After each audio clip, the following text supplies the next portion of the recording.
Hello YouTubers, this is Wormlord StarCraft, and I'm going to be doing a little demo video for you of a build I like to use against Zerg. I play Protoss. Why is this going so slow? There we go. So I'm gonna just go through this at ×2 speed. I'm Wormlord, my opponent is Little Zero. I'm joking about his name. He's like, what? So this is a 5-gate push versus Zerg. It's extremely powerful. I think I have something like a 90% win rate with it. It's very good. It is a 0. And it's definitely something I'd like to see on the ladder more, honestly, because it's something Zerg players just don't really expect. And this game isn't the best example, but I did do some really good things that I would like to show. So what you start out is you do your standard 3-gate Sentry Expand. I'll put the build for that down below. And then afterwards, you do some more fancy stuff that I'll be showing you later. So I'm going to speed this up to ×8. You know, it's pretty standard stuff right now. You know, drone blocking the Cybernetics Core, probe goes down, chase it around. Yeah. So, you know, so far it's a pretty typical game. He's getting a relatively fast spawning pool. Open up the production tab. Alright, so you get the 2 gas. So again, this will all be in the description. Chrono Boost, Warpgate. Like, in 3-gate Sentry Expand, you don't always Chrono Boost Warpgate. In this build, you want to, because the goal is to have a lot of units. So he's getting a Fast Evolution Chamber and a Roach Warren. It's not really standard Zerg stuff. I think he was... I don't actually know what he was trying to do. Just fast Roach Expand or something. I don't know. Anyway, so what you do is you move down the ramp. I'm going to slow it down to faster. Move down the ramp and you plant a forge and a gateway. You don't have to put the forge, and you can just put 2 gateways instead. That's kind of a choice. But then what you do is you add another gateway up here, so that you have a total of 5 gateways. And then you're going to throw down your Nexus. And right here,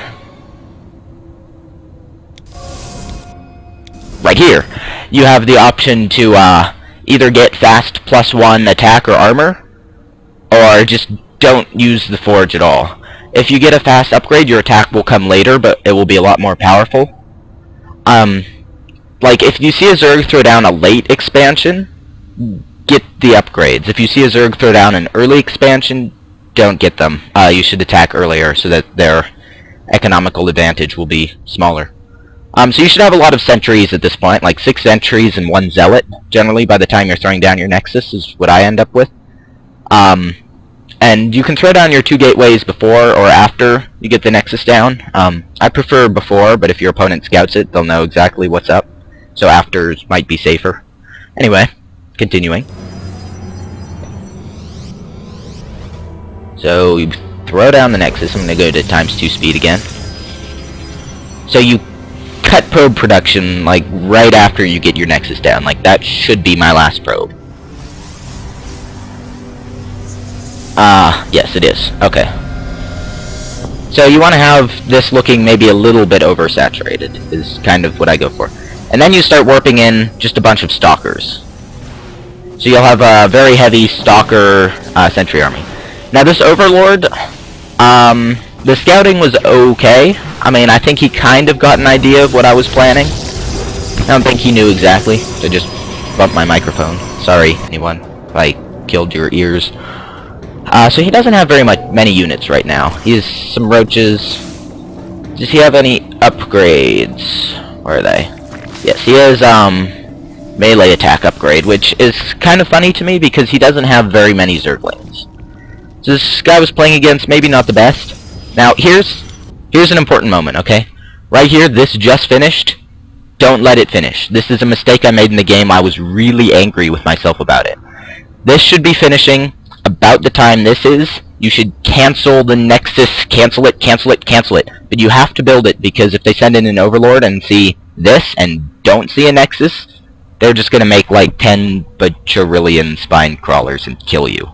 And this is an all-in attack, by the way. You cancel this Nexus so you can get like an extra round of stalkers, and if you lose that whole army, you're pretty much done unless you manage to take out all of this and maybe come up and take out a roach warren or something before you lose it all.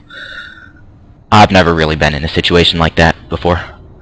So this should be finishing just about, and you move out. If you don't get this upgrade, you should move out before you cancel this. Like, you should move out, see how I'm moving out around the 9-minute mark? You should move out around the 8-minute mark if you don't get this upgrade. There's 2 different timings. It basically depends on how you like to play.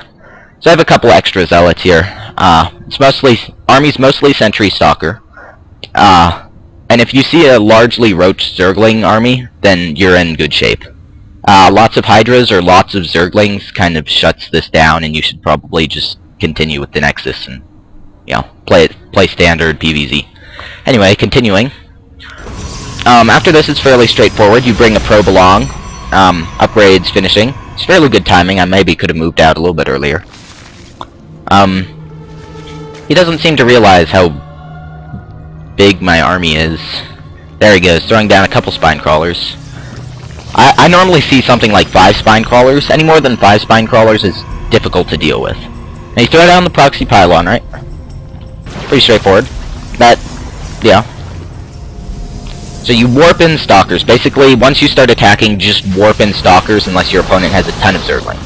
I think I double force fielded that. So what you want to do here is you want to lock the roaches kind of behind the spine crawlers with force fields, and then you can kind of pick off the spine crawlers, or if the roaches are further ahead, just lock them in front of the spine crawlers and you can pick off the roaches. Try not to get in a situation where you're fighting both a ton of roaches and a ton of spine crawlers at the same time. This game, I basically just kind of kill them. Rarely do the games go this well for me, but, you know, I usually win if by a slightly smaller margin. So I hope this was an educational tutorial for you. Yeah, I know I haven't uploaded many videos lately, but for all you Protoss players out there, I know Protoss has been struggling with Zerg a little bit, so using this build on a lot of maps is good. Doesn't work so well on big maps, but maps like this, and Lost Temple, it works fine on. You know, or is it Shattered Temple now? Whatever. It's one of the temples. So, yeah, at this point I just sort of kill him. And then, yeah, move up the ramp. And he's like, dang. Yes, that would be my reaction too. So this is like the Protoss equivalent of some sort of roach all-in. It's pretty powerful. You can see his money was a little bit high, mine was a little bit high too. I probably just wasn't warping in anything because I knew I was about to win with this. Because all he had was this. Anyway, yeah, hope you all enjoyed. I will probably be posting up some videos of Team Fortress 2 and League of Legends. I'm planning on starting up a new series. I'm not going to tell you any more, but just stay tuned to my channel for anyone who's watching. And I will see you all later.